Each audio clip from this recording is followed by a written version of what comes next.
नमस्कार दोस्तों, welcome to the SP Sharma classes. देखो, आज की इस वीडियो में मैं आपसे डिस्कस करने आया हूँ डी ट्रिपल एस बी के बारे में। आपने देखा होगा डी ट्रिपल एस बी बहुत टाइम से एग्जाम कंडक्ट करा रही है, टीजीटी के भी पीजीटी के भी। खासकर हम टीजीटी पीजीटी एग्जाम के बारे में बात करेंगे।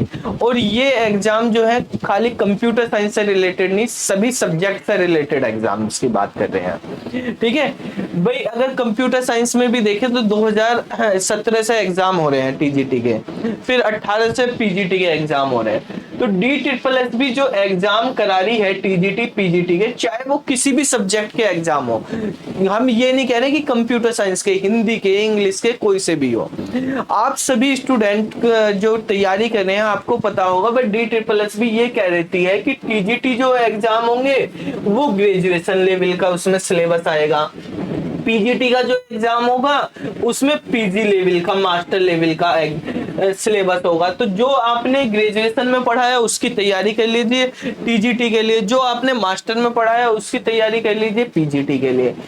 ये बोल देती है। कोई स्पेसिफिक सिलेबस आज तक जो है टीचिंग सब्जेक्ट के लिए डी ट्रिपल एस बी ने नहीं निकाला है। ठीक है, स्पेशली कंप्यूटर साइंस के लिए तो है ही नहीं, और मुझे लगता है बाकी सब्जेक्ट के लिए भी डी ट्रिपल एस बी का उनकी वेबसाइट पे टीचिंग के लिए टीजीटी पीजीटी का कोई स्पेसिफिक सब्जेक्ट नहीं है, जैसे एनवीएस वालों का होता है, केवीएस वालों का, एचपीएससी वालों का। सब अपना सिलेबस बताते हैं कि भाई इस सिलेबस में से आपका एग्जाम आएगा। अब होता क्या है कि उन्होंने बोल दिया कि भाई आप ग्रेजुएशन लेवल का आप पढ़ के आना। मान लिया टीजीटी की बात ही करते हैं, अब जैसे टीजीटी सीएस की बात करते हैं, टीजीटी सीएस में क्या होता है कि उन्होंने कहा ग्रेजुएशन का, बीटेक का आप पढ़ के आओ। उन्होंने क्वालिफिकेशन ली हुई है कि भाई बीटेक किया हुआ हो बंदा, या बीसीए किया हुआ हो, या बीएससी आईटी किया हो, या सीएस किया हो। ठीक है, तो ये उन्होंने क्वालिफिकेशन दे दी। अब आप उनके एग्जाम को देखेंगे, पेपर को देखेंगे, तो ये जो है कॉलेज में भी अगर देखेंगे यूनिवर्सिटी के सिलेबस चेंजेस होते रहते हैं। कुछ बच्चों ने जो ग्रेजुएशन की हुई है वो 2015 में की हुई है, किसी ने 2024 में की हुई है, किसी ने 2022 में की हुई है, किसी ने 2019 में की हुई है, अलग अलग यूनिवर्सिटी में करी हुई है। तो सिलेबस में थोड़ा बहुत डिफर हो जाता है सब्जेक्ट पढ़ने में। ठीक है, तो जो आपने कह दिया कि भाई आप ग्रेजुएशन का कर लो, तो अब यहाँ पे एग्जाम में क्या, कौन सी यूनिवर्सिटी से ग्रेजुएशन करके आया बंदा, उस यूनिवर्सिटी में वो सब्जेक्ट पढ़ाया हुआ है नहीं। जब तक आप अपना स्पेसिफिक सिलेबस नहीं बताओगे तो बंदा क्या करेगा, वो अपनी यूनिवर्सिटी के अकॉर्डिंग पढ़ेगा या दूसरे की पढ़े, किस तरह से, कि यूनिवर्सिटी का अलग होता है। दूसरा, अगर आप देख रहे हैं कि बिजनेस कंप्यूटिंग के, अगर आप पेपर का पैटर्न ही नहीं देखते, बिजनेस कंप्यूटिंग के पहले आप बिजनेस कंप्यूटिंग से रिलेटेड क्वेश्चन नहीं पूछते थे। भाई आपने 2017 में पेपर लिया, 21 में पेपर लिया, वहां पे नहीं इतने क्वेश्चन आ रहे थे। 2023 के पेपर में आपने इतने सारे क्वेश्चन बोल दिए। आप एआई के क्वेश्चन भी पूछने लगे, आप पाइथन के क्वेश्चन भी पूछने लगे। पहले नहीं आए थे, बच्चा तैयारी कर लेता, चलो पीवाईक्यू के अकॉर्डिंग कर लूं, तो पीवाईक्यू के पे भी फिक्स नहीं रहते आप। ठीक है, क्योंकि आपका सिलेबस जो है डी ट्रिपल एस बी का चेंज होता रहता है। जो सिलेबस से आप पेपर बना रहे हो वो आप चेंज कर देते हो, लेकिन आपने कैंडिडेट को नहीं बताया कि हम इस सिलेबस के अकॉर्डिंग बना।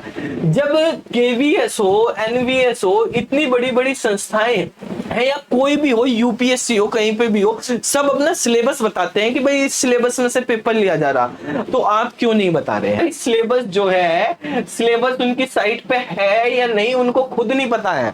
ठीक है, तो ये सबसे बड़ी सिचुएशन है, क्योंकि उनको नहीं पता, उनको किसी ने बताया भी नहीं कि हमारी साइट पे सिलेबस है या नहीं। जनरल पेपर होते हैं एलडीसी वगैरह के, कोई और पेपर होते हैं, उनके सिलेबस उन्होंने डाले हुए हैं, वो सोच रहे ये सिलेबस भी जा रहे हैं। कंप्यूटर साइंस का तो स्पेसिफिक ही कोई सब्जेक्ट का, ना टीजीटी का ना पीजीटी का कोई सिलेबस ही नहीं है डी ट्रिपल एस बी की साइट पे। तो अब हम यहाँ पे चाहते हैं आप सभी मिलके कुछ इस तरह का करें कि भाई डी ट्रिपल एस बी को सिलेबस डालें। हम चाहते हैं आने वाले 15-20 दिन में डी ट्रिपल एस बी की साइट पे टीजीटी कंप्यूटर साइंस और पीजीटी कंप्यूटर साइंस या बाकी सब्जेक्ट के भी सिलेबस अपलोड हो जाने चाहिए।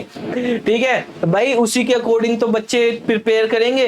अभी अगर हम बात करें टीजीटी सीएस की, तो टीजीटी सीएस का जो डी ट्रिपल एस बी है, डी ट्रिपल एस बी में अभी फॉर्म निकले थे, 17 अप्रैल लास्ट डेट थी। इसमें 55 वैकेंसी है, बाकी पीडब्ल्यूडी की है हमारे पास कुछ 13 के करीब, तो लगभग 12,000 बच्चों ने यहाँ 12,000 या 12,500 बच्चों ने करीब फॉर्म फिल किए हुए हैं।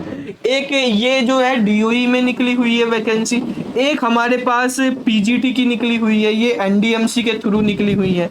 इसमें तो वैकेंसी 3 ही है, ठीक है, तो इसमें 3 ही वैकेंसी है यहाँ पे।